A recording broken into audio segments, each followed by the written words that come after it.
"You're going to transfer the inheritance to my name, Madison. That's the only way we can secure our future," Mike demanded, his voice cold and sharp.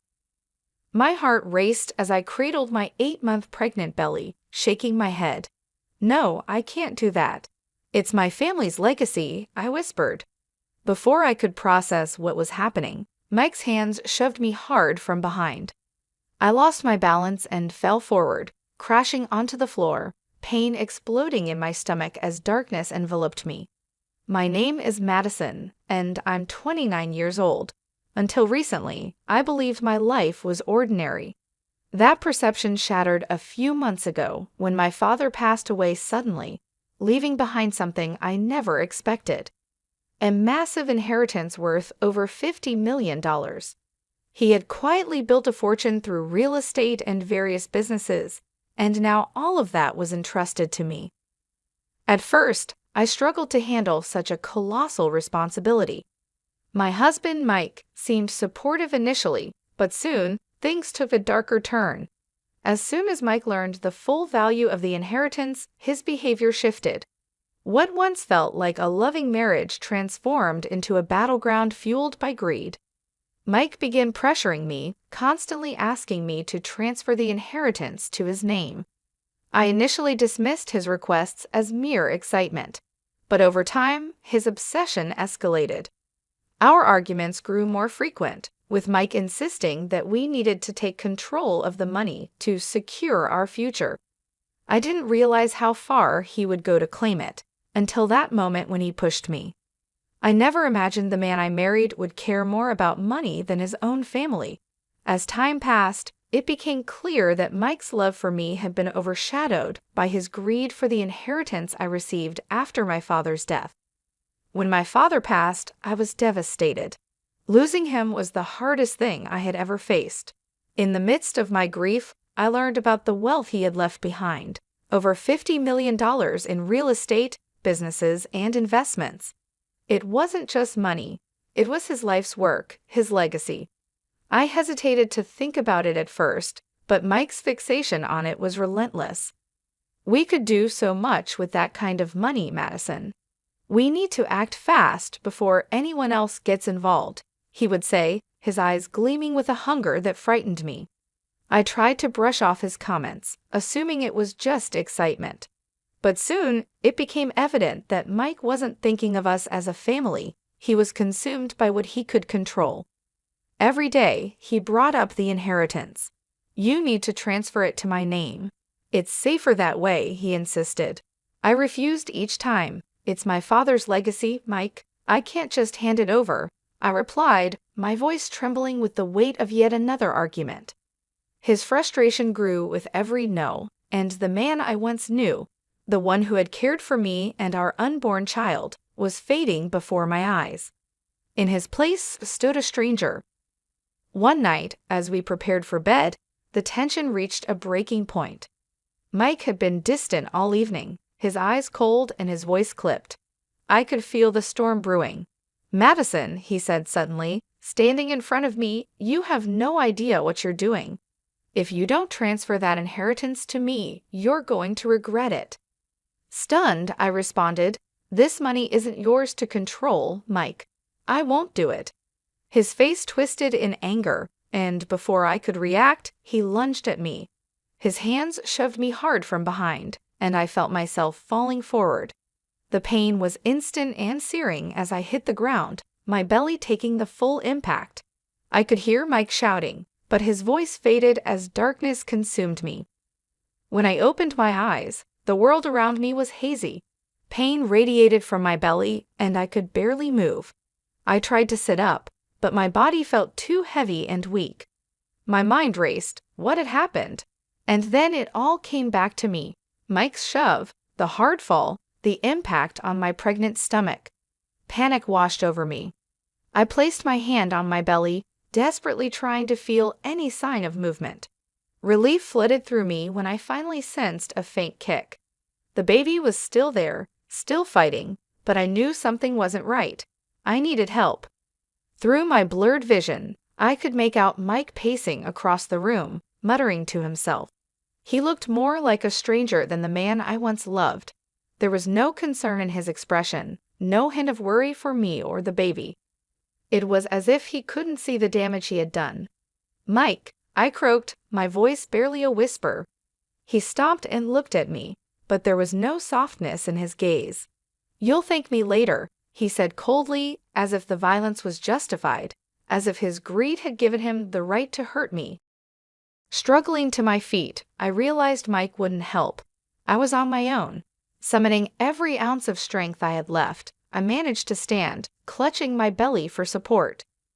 "I'm going to the hospital," I declared weakly, not waiting for his response. The ride felt like an eternity, the pain increasing with every passing second. All I could think about was my baby. Would they survive? Was this nightmare going to end with me losing the one thing that still mattered to me? Once I arrived at the hospital, the staff immediately rushed me to the maternity ward. Doctors ran tests, checking both me and the baby while I lay there, barely holding on. I could hear their voices, some urgent, some calm, but none of the words registered in my mind. I was too afraid of what they might say. Finally, a doctor approached me. His face was serious, but there was a glimmer of reassurance in his eyes. "You and the baby are stable, but we'll need to monitor you closely," he said. Relief washed over me, though fear still lingered. I was safe for now, but I knew this wasn't over. Lying in that hospital bed, I had time to think about everything: the betrayal, the violence, the coldness in Mike's eyes. The man I had once trusted was gone, replaced by someone driven by greed and obsession. As painful as it was to admit, I knew I couldn't stay with him anymore. For my sake, and for my child's, I had to walk away. I spent the next few days recovering, my thoughts consumed by what had happened. I hadn't spoken to Mike since the fall, and I wasn't sure if I ever wanted to. All I knew was that my father's inheritance had brought out the worst in him, revealing a side I could never forgive. As I left the hospital, I made a decision. I wasn't going back to that house, to that man. I would protect my baby and fight to ensure Mike never got his hands on the money he so desperately craved. The life I thought I had was gone, shattered by one moment of violence, but I was still here, my baby was still here, and we were going to be okay. Back at my parents' house, I found comfort and safety I hadn't felt in a long time. My mother doted on me, helping me settle into my old bedroom, while my father was a quiet presence, always nearby in case I needed anything. I couldn't bring myself to tell them the full extent of what had happened. They knew about the inheritance, of course, but I left out the details of Mike's rage and the fall. I wasn't ready to face that part yet, not even with them. Days turned into weeks, and as I approached my due date, I realized I hadn't heard from Mike. Not a single call or message. Part of me was relieved. The other part wondered if he was planning something, if he was plotting another way to get his hands on the money. His silence felt ominous, like the calm before a storm. I wasn't naive enough to think he would just walk away.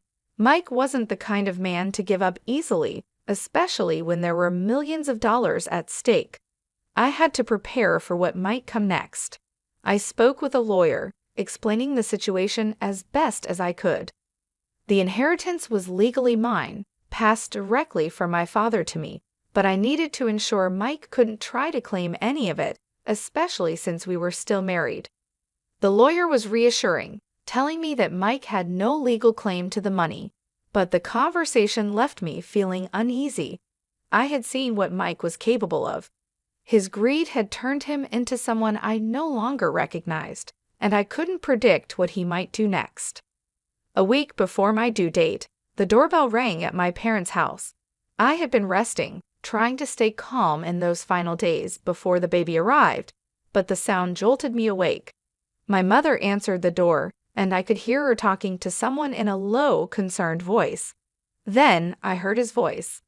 "Madison," Mike called from the hallway. My heart sank. I knew this moment was coming, but I wasn't ready to face him. I didn't know what he would say or how far he would go to get what he wanted. Taking a deep breath, I stood up and made my way to the living room.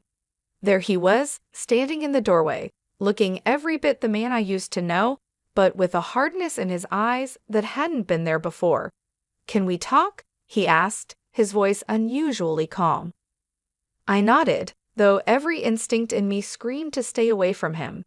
We sat down, the silence between us thick with tension. "I've been thinking," Mike began, his hands clasped in front of him. "I know things got out of control.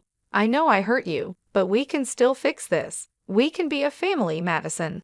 I'll take care of you and the baby. We just need to work together."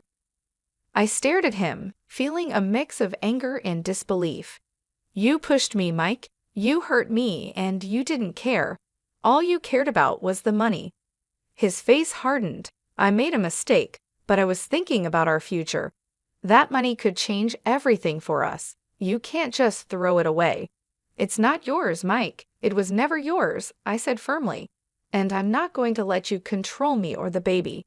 We're done." For a moment, I thought he might argue, might push again, but something in my voice must have reached him. His expression shifted, and he stood up slowly, his eyes cold. "If that's how you want it, Madison, fine. But don't think this is over. I'll get what's mine." With that, he turned and left, leaving me sitting there, my heart racing. I knew this wasn't the end, but I also recognized that I was stronger than I had ever been before. For my baby, I would fight. I would protect what was mine. In the days following Mike's visit, I could feel the tension building. His parting words echoed in my mind, and I knew he wasn't going to let go easily. But I also knew I had to stay focused on what mattered most, my baby. The due date was fast approaching, and I couldn't afford to be distracted by Mike's threats. I kept my parents informed, though I still didn't tell them everything. My father, with his quiet strength, reassured me that I wasn't alone in this.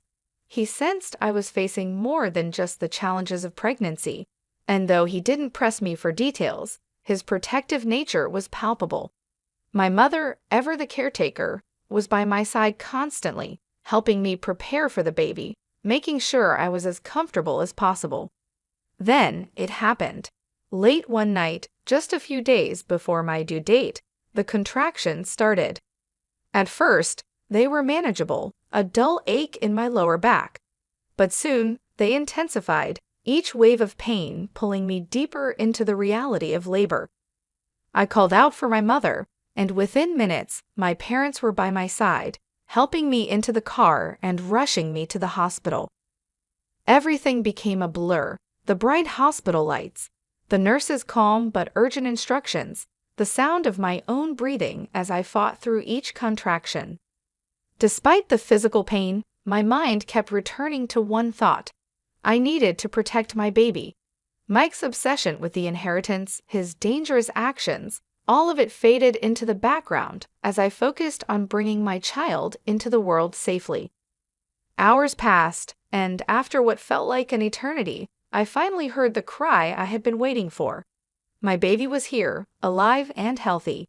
Tears streamed down my face as the nurse placed the tiny bundle in my arms.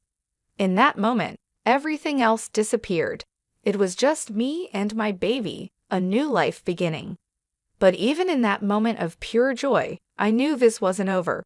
Mike was still out there, still consumed by his greed. And now I had someone else to protect, not just myself, but my child. I would do whatever it took to keep us safe.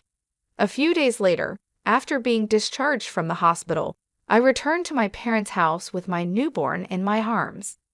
The house felt different now, filled with the quiet sounds of my baby's breaths and the gentle warmth of family. But there was an underlying sense of tension, like we were all waiting for something to happen. And then it did. One afternoon, as I was rocking my baby to sleep, I received a phone call from my lawyer. "Madison," she said, her tone serious, "I've been informed that Mike has filed a claim to contest your inheritance." My heart sank. "What do you mean?" "He's arguing that, as your husband, he's entitled to a share of your inheritance. He's trying to prove that the money should be part of the marital assets." A cold wave of fear washed over me. Mike wasn't going to stop. He was determined to take what didn't belong to him, and now he was using the legal system to do it. but I wasn't going to let him win. "What do we do?" I asked, my voice shaking. "We fight," the lawyer said confidently.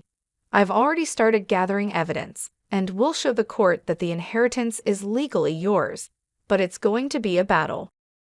I hung up the phone, staring down at my baby, who was still peacefully asleep in my arms. The storm was coming, and I knew that Mike would stop at nothing to get what he wanted. But I wasn't the same person I had been when all this started. I was stronger now, and I had something far more important than money to fight for. The days following the call from my lawyer felt like a race against time. Every moment was filled with a mixture of love for my newborn and the looming dread of what Mike was trying to do. He had filed his claim, trying to stake his place in the inheritance, something that was never his to begin with. But I wasn't about to let him take control of my life or my child's future without a fight. With my lawyer working diligently to prepare our case, I spent as much time as I could focusing on my baby. The peaceful moments when I cradled her in my arms or watched her sleep were the only times I felt truly at ease. She was the reason I was determined to push forward, to face whatever Mike had planned, no matter how ugly it got. A week passed, and then another.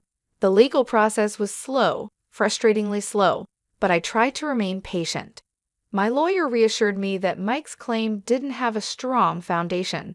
After all, the inheritance had come directly to me after my father's passing, and Mike had no legal right to it.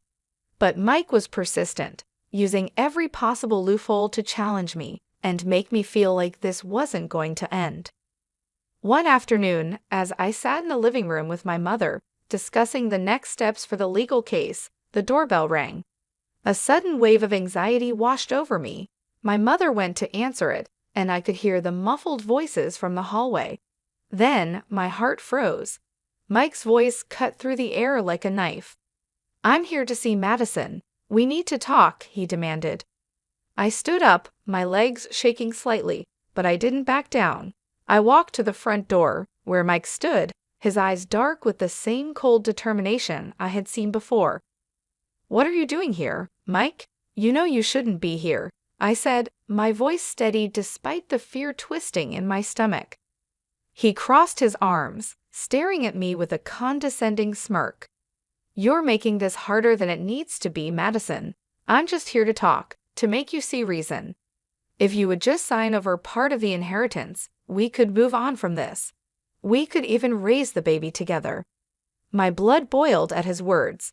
The nerve he had, standing there in front of me, acting as if nothing had happened, as if he hadn't shoved me to the ground and endangered both me and our child.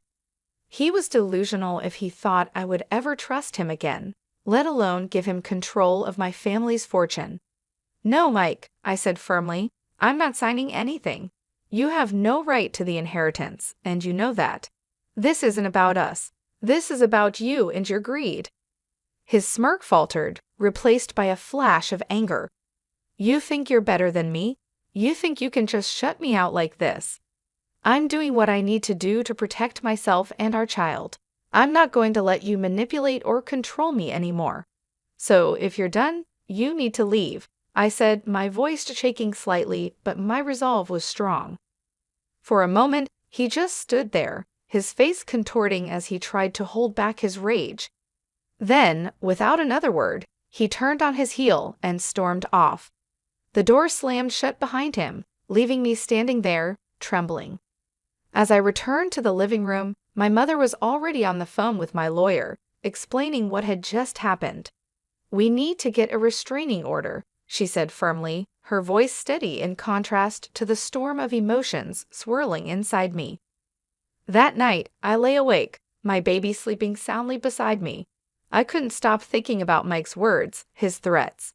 He wasn't going to stop until he got what he wanted. But I had made my decision. I was going to fight, not just for the inheritance, but for my child and our future. The next morning, we started the process of filing for a restraining order. My lawyer assured me it was the right move, given Mike's behavior and the growing tension between us. It was another layer of protection, something I desperately needed as this legal battle continued. As the days turned into weeks, something unexpected happened. Mike's claims began to unravel. My lawyer found evidence that Mike had been involved in some shady dealings at work, fraudulent transactions, and suspicious activities that were now coming to light. His reputation was crumbling, and it was clear that he was trying to secure the inheritance because he knew he was losing everything else. The court sided with me. Mike had no legal claim to the inheritance, and his attempts to seize control of it were shut down. It was over. The day the final ruling came through, I felt a weight lift off my shoulders. The battle had been long and painful, but I had won. More importantly, I had protected my baby, my family, and my father's legacy. Standing in my parents' home, with my daughter in my arms, I realized that I was finally free. Free from Mike's manipulation, his greed, and his control. And as I looked down at my baby's peaceful face, I knew that the future was ours. With the court ruling in my favor, I felt a wave of relief wash over me. However, the journey was far from over. My lawyer informed me that, due to the evidence gathered against Mike regarding his fraudulent activities at work, he faced serious legal consequences. As Mike's reputation crumbled, charges were brought against him for fraud, leading to a formal investigation. It wasn't long before he was arrested and taken into custody, his once prominent career shattered. The news of his arrest was a harsh reminder of the man he had become, driven by greed and obsession. At his sentencing hearing, I chose to attend. I wanted to see justice served, not just for myself, but for all the pain he had caused. The judge laid out the evidence clearly. Mike was sentenced to 3 years in prison for his crimes, along with restitution for his victims. I felt a sense of closure as the gavel struck, signaling the end of his reign of manipulation over my life. Walking out of the courthouse, I took a deep breath, feeling lighter than I had in months. I had fought hard for my child and myself, and I was finally free from the shadows of my past. With my baby in my arms, I knew that we had a bright future ahead.